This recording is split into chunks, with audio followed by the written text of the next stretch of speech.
Today I want to talk about first episodes, and in order to do it properly, I want to do it in the context of a very specific story.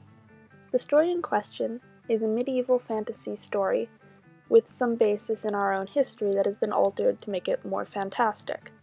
The story is about politics and strategy, character growth and character development.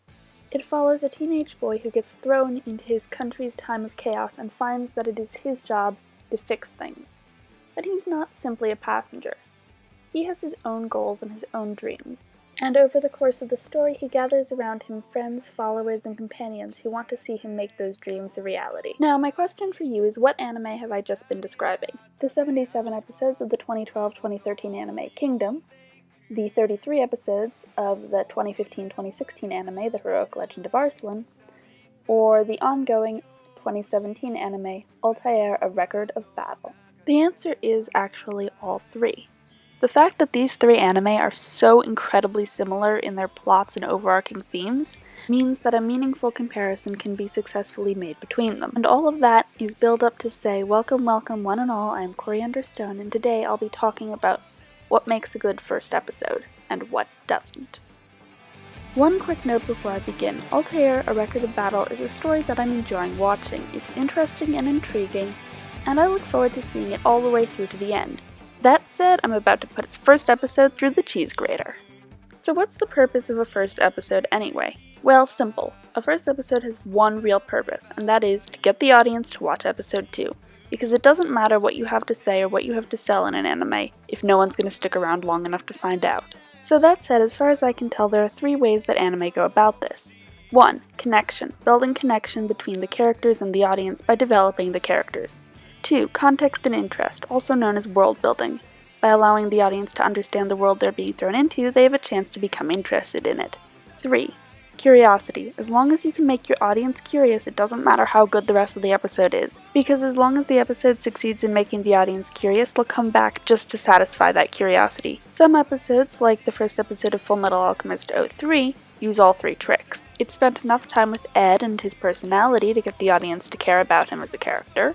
It explained the rules and limitations of alchemy, and in so doing built a context and an interest for the audience. And finally, it did all of that within the context of a 2-episode arc. An arc that was intriguing enough that the audience would want to come back to see how it panned out in the second half. The first episode of K-Project, on the other hand, only uses one of the 3. It doesn't give you enough time with any of the characters for you to get connected to them, and it doesn't even attempt to explain anything about the world. But the fact that it's confusing is exactly where the curiosity part comes in. The questions you have about the world you've just been flung into build throughout the episode, culminating in the mystery of the Colorless King shooting, all of which leads you to want to come back for the next episode just to figure out what the hell is going on. So now that we've determined the pieces that go into making up a first episode, let's talk about how Kingdom and Arslan use them right and Altair doesn't. No, not that Altair. I wish it was that Altair. Ah yes, that Altair. There we go. Our first introduction to our main character Matmut comes when he achieves his goal to become Pasha. Are you seeing the problem with this already? He has one big goal in life. We know that pretty quickly. And he's already achieved it? Not only that, but what the heck is a Pasha anyway? We're given to know that it's some sort of high-ranking government official, and you have to pass a lot of exams, and that he's the youngest ever. But beyond that, we don't even really know what it means. Is it like a sort of senator, or people's representative? Is it an advisor to some monarch? Is it a military position? We're told that he was a soldier, so maybe, but on the other hand, the other Pashas don't look like it, so maybe it's entirely political? I don't know. And it doesn't tell us.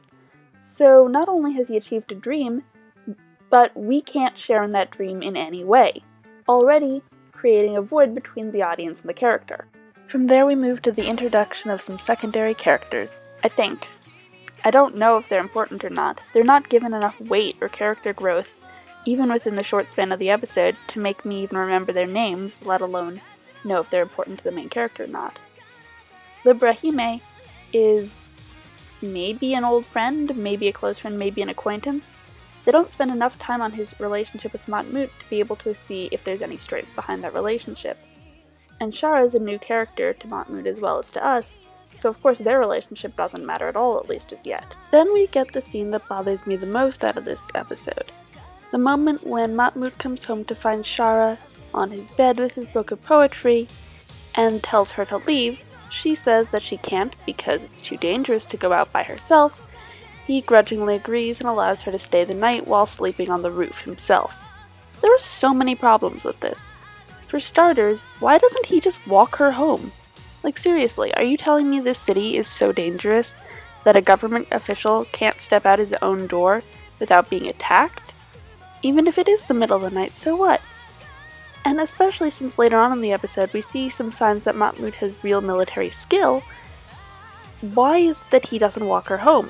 I mean, he's supposed to be a genius, so he should have thought of it.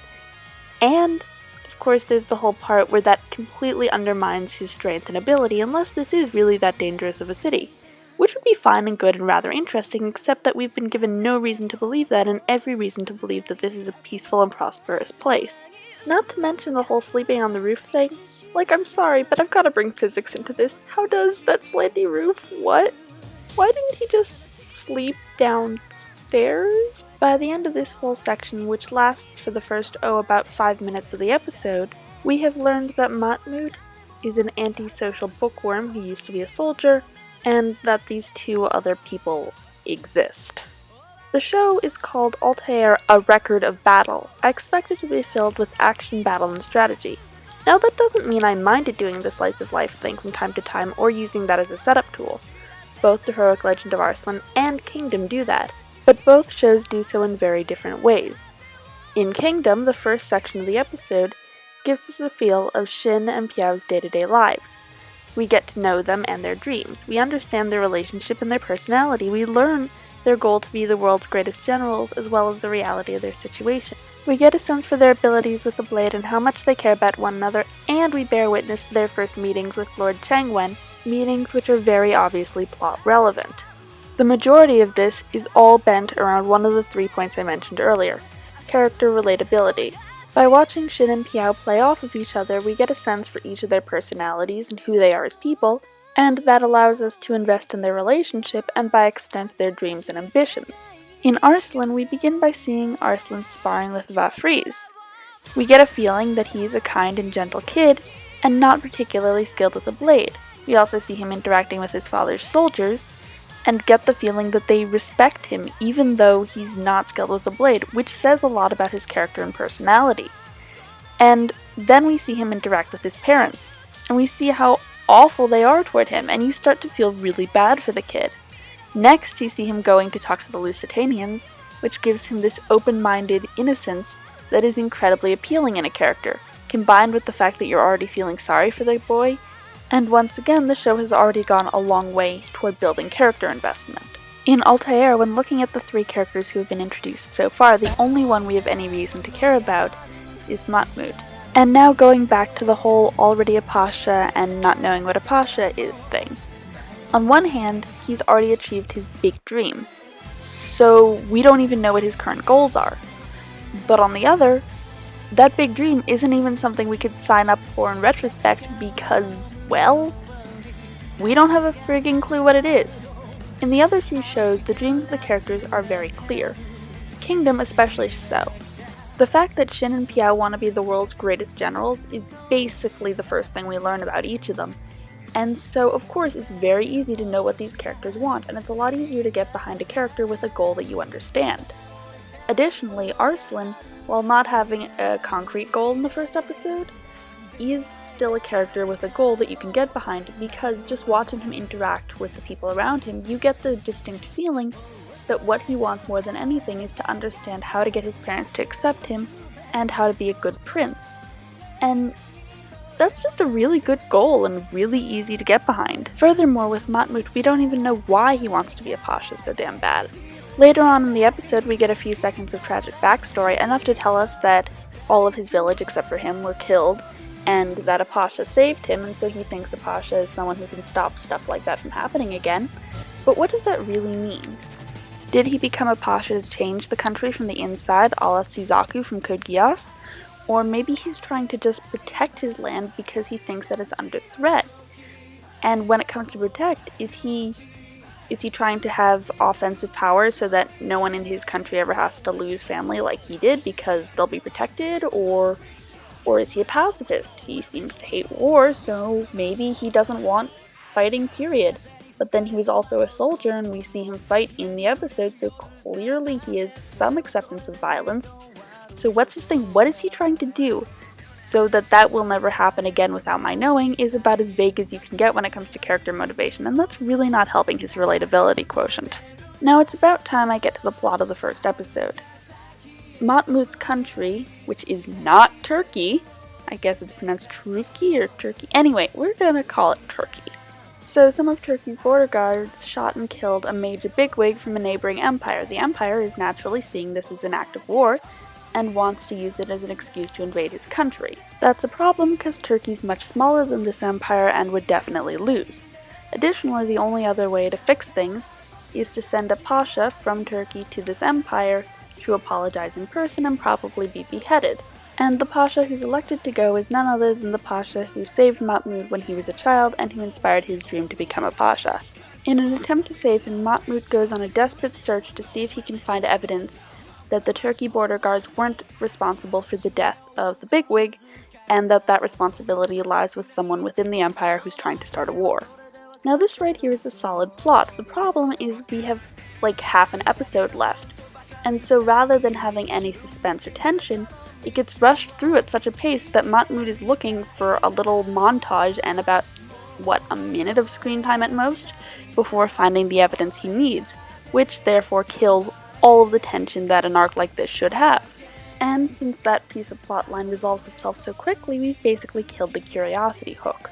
In the heroic legend of Arslan, Etoile drags Arslan through the city, and while this isn't exactly the most heart-stopping daredevil moment in the show, it's still enough to make you curious, not so much because you wonder what's going to happen to them, but because you're curious about the way their relationship is going to evolve over the course of the episode, because that's clearly what's happening. You get a quick sense for their fundamentally opposing ideals, and then you watch as they sort of talk/fight them through over the course of the episode.